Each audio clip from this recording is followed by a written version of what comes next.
শ্রীবিষ্ণুর বাহন গরুর পাখি একবার তাকে প্রশ্ন করেন, মৃত্যুর পর আত্মার সঙ্গে কি হয়? মৃত্যুর কতদিন পর আত্মা যমলোকে পৌঁছায়? এর উত্তরে বিষ্ণুদেব যা বললেন তাই গরুর পুরাণে উল্লেখিত আছে। গরুর পুরাণ অনুযায়ী ঊর্জা বা আত্মা কখনোই নষ্ট হয় না। তা শুধুমাত্র একটি শরীর ত্যাগ করে অন্য শরীর ধারণ করে।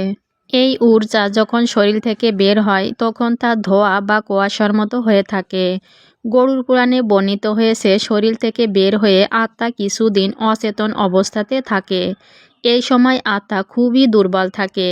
কিছুদিন পর যখন সে তার চেতনা ফিরে পায় তখন নিজের পরিবারের লোকজনের ডাকতে থাকে, কিন্তু তার আওয়াজ কেউ শুনতে পায় না, ফলে আত্মাটি খুবই কষ্ট পায়। এই সময় যমলোক থেকে দুজন যমদূত আসে ওই আত্মাকে যমলোকে নিয়ে যাওয়ার জন্য। সেই আত্মা তখন পুনরায় নিজ শরীরে প্রবেশ করতে চাইলে যমদূতেরা তাকে শরীরে প্রবেশ করতে বাধা দেয়। ফলে এই আত্মা মৃত্যুলোক ছেড়ে যমলোকে যায়। গরুর পুরাণ অনুসারে মৃত্যুর পরই আত্মাকে যমদূতেরা যমলোকে নিয়ে গিয়ে সারা জীবনে সে কি কি করেছে তা তাকে দেখায়। সেখানে তার পাপ পুণ্যের হিসাব করা হয়। কিন্তু তখনও আত্মা তার পরিবারের মায়া থেকে সম্পূর্ণ মুক্ত হতে পারে না, যার কারণে 24 ঘন্টা পর তাকে আবার সেখানে ফিরিয়ে আনা হয়।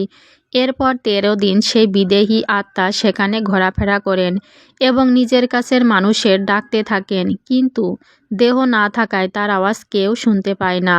তার শরীরটি দাহ করা হয়ে যায় বলে সে সেটিকে প্রবেশ করতেও পারে না। এরপর সেই আত্মার ইহজগতের টান ক্রমশ দুর্বল হতে থাকে। তখন তিনি পায়ে হেঁটে যমলোকের উদ্দেশ্যে রওনা হন। যমলোকে পৌঁছাতে সময় লাগে 1 বছর। পিণ্ডদানের সময় যে খাদ্য তাকে উৎসর্গ করা হয়, এই খাদ্যই তাকে যমলোকে পৌঁছানোর শক্তি প্রদান করে।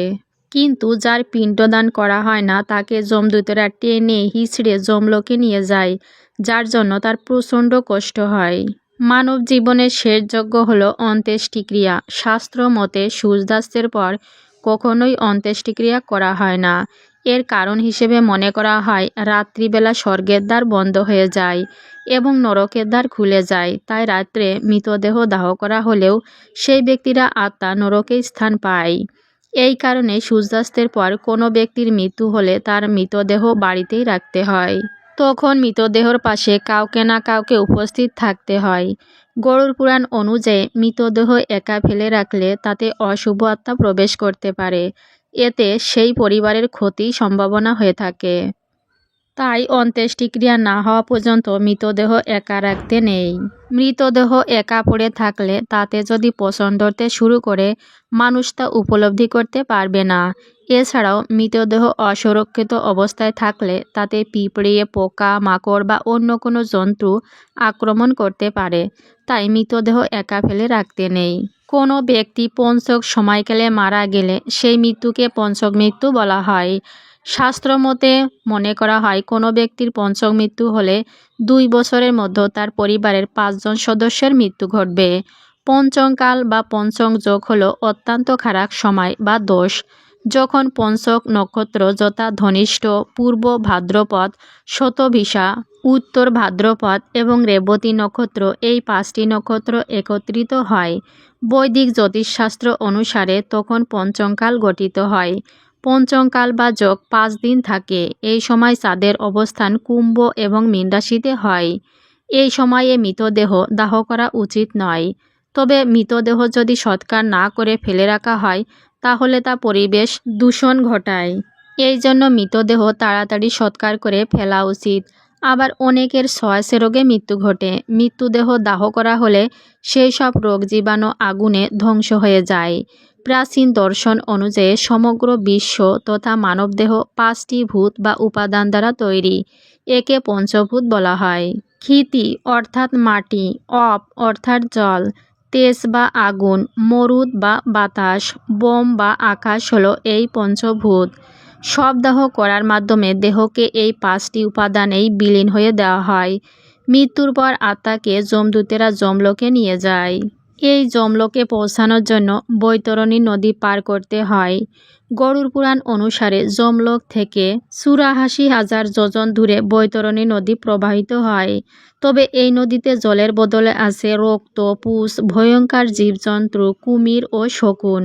জীবদশায় যে সকল ব্যক্তি খারাপ কাজ করে, যারা কোনোদিন অসহায়কে সাহায্য করেনি, মানুষের অমঙ্গল করেন, মৃত্যুর পর বৈতরণী পেরোতে তাদের যন্ত্রণা ভোগ করতে হয়। পাপী আত্মাকে দেখে বৈতরণী নদী টগবগ করে ফুটতে শুরু করে, কিন্তু পুণ্যবান আত্মাকে যমদূতেরা সামান্য মূল্যের বিনিময়েই নৌকায় বসিয়ে বৈতরণী নদী পার করায়।